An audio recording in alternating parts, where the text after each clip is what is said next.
So what we want to do now is go over the method of how to add a system of coplanar forces. So that's our objective.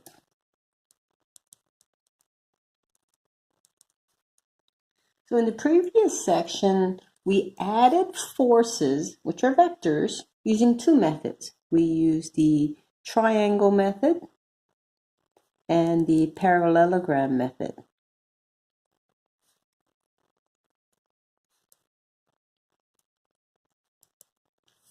Now, these were actually graphical methods.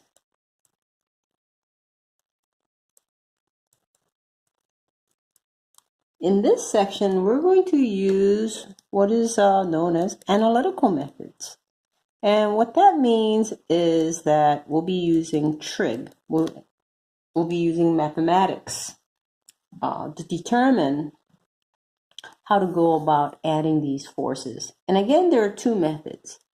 We're going to use the scalar vector notation method. So scalar vector notation method. And also the Cartesian vector notation method.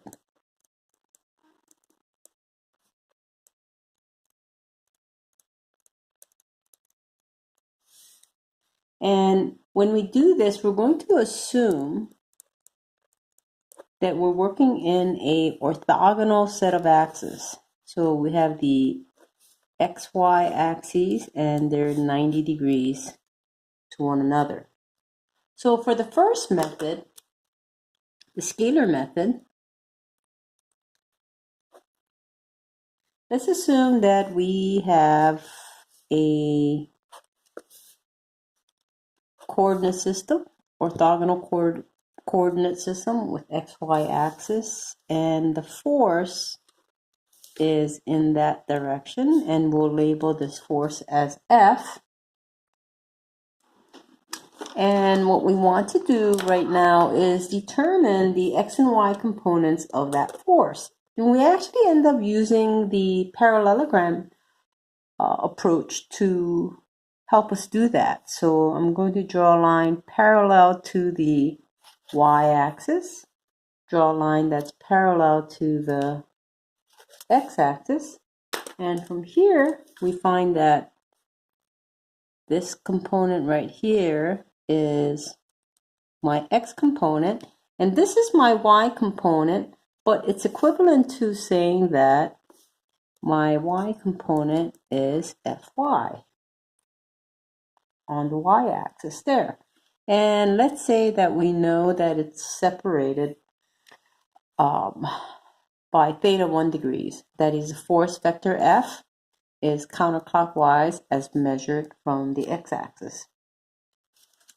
So by using our Pythagorean theorem, because we said that this was an analytical approach, so we'll have to use our Pythagorean theorem.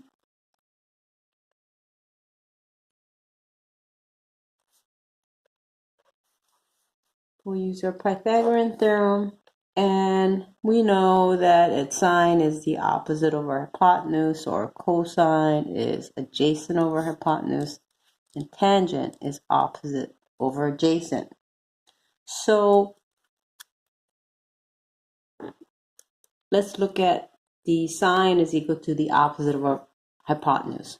So sine of this angle is the opposite over the hypotenuse. So that would mean sine of theta 1 is equal to the opposite, which happens to be Fy, over the hypotenuse, the magnitude of that force. We solve for Fy, and we get Fy is equal to F times sine theta 1. So now we've determined the Fy component of the force F. Similarly, we can use this particular formula, which says cosine of theta 1 angle is equal to the adjacent. So that would be the adjacent side, adjacent over hypotenuse, which would be this force F. Again, solving for F sub x, we get f is equal to cosine theta 1. At this point, I have my x and y component, so it's not necessary to use that particular rule. So a few more information about what we found. This is the magnitude of the force vector Fy. But remember, Fy is a vector, therefore I need a direction for it. So we have to get this by visual inspection, and we see that Fy is pointing upward in the positive y direction. Therefore, it's assumed that there's this positive sign there, and that indicates the direction. Likewise, for our x component, this is our magnitude. And if we do a visual inspection of this force, it's going in the positive x direction. So it's assumed that there's a positive sign there. And again, it indicates the direction. Hey, you guys lucked out today. I'm going to give you a bonus information to this section. So let's take a look at this. We have, I'm going to draw two same vectors. Okay, they have the same magnitude and the same direction. So we'll draw it like that. And we'll call this the xy, xy. And we will say that this is my force right there, and I'm going to draw exactly the same force right there. Okay, so like that.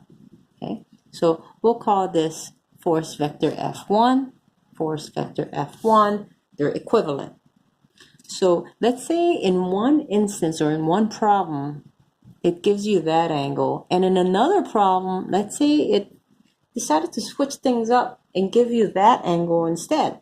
So the problem asks you to find the x and y component. So you use a parallelogram method, just like that, and you draw the parallelogram, and you note that this is your f1x, and this is your f1y component, and same thing here. F1x, F1y. So let's compute the Cartesian vector notations for both cases. No. Let's compute the x and y components using the scalar method. We'll use our trigonometry. So we know for this particular case that cosine of theta is adjacent over hypotenuse, right? So this is the adjacent side. So cosine of theta 1 is equal to adjacent over hypotenuse. So f1x is actually f1 cosine of theta 1. If I go on to this side, if I want to find f1 of x, right, which is equivalent to it also being here, that would be sine of theta is equal to opposite over hypotenuse, right? So sine of theta 2 is equal to opposite over the hypotenuse. So f1x is equal to f1 sine theta 2. However, these two expressions are equivalent in magnitude. Okay, so don't get confused that cosine always means that it's the x component. That's false. And that sine is always the y component. That's false as well. It's dictated by where your given angle is at. So I hope you guys enjoyed that bonus info. Continue on. There's another scalar notation method of finding the components of a force vector. And it has to do with using similar triangles. And this is a method worth memorizing. So let's say you have a force, let's say it's something like this. It's in the X, Y axes, and you have a force vector such as that. We'll label it F. And the problem statement will tell you that it is similar to this triangle with a dimension or units of 5, 12, and 13. So given this set of information, we can avoid trigonometry and use ratios to find the components of this force.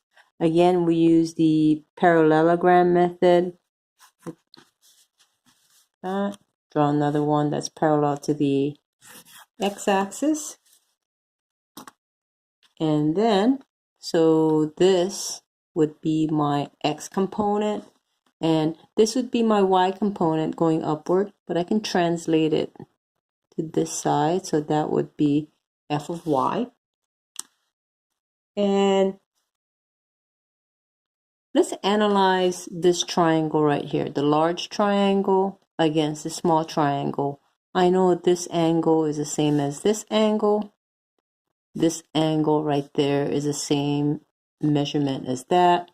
And this is 90 degrees as well as this. Therefore, the ratios of the sides are all equivalent to one another. So 12 over f of x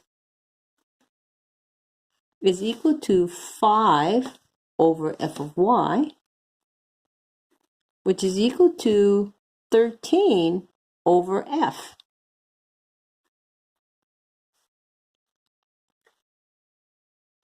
So if I had wanted to find f of x, I could use, and let's say f is known.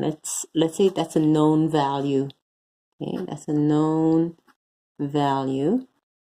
Then I can simply find f of x by using this ratio and that ratio, which would give me 12 over 13 times f. If I had wanted to find f of y, then I would use these two ratios. That would give me 5 over f of y is equal to 13 over f. Solving for f of y, I get 5 over 13 times f. So that's using similar triangles to find the components of a force. When we use this scalar method, when we always use this scalar method, it's our responsibility to determine the direction. So these represent the magnitude. However, we need to indicate the direction of those by visual inspection. So f of x is pointing in the positive x direction. So it is assumed that the positive sign is there, indicating to someone that it is in the positive x direction. Likewise, for the y component, by a visual inspection, is headed in the positive y direction. Therefore, that it should be there, or it's assumed that it's there, and that indicates the direction. And that indicates the direction.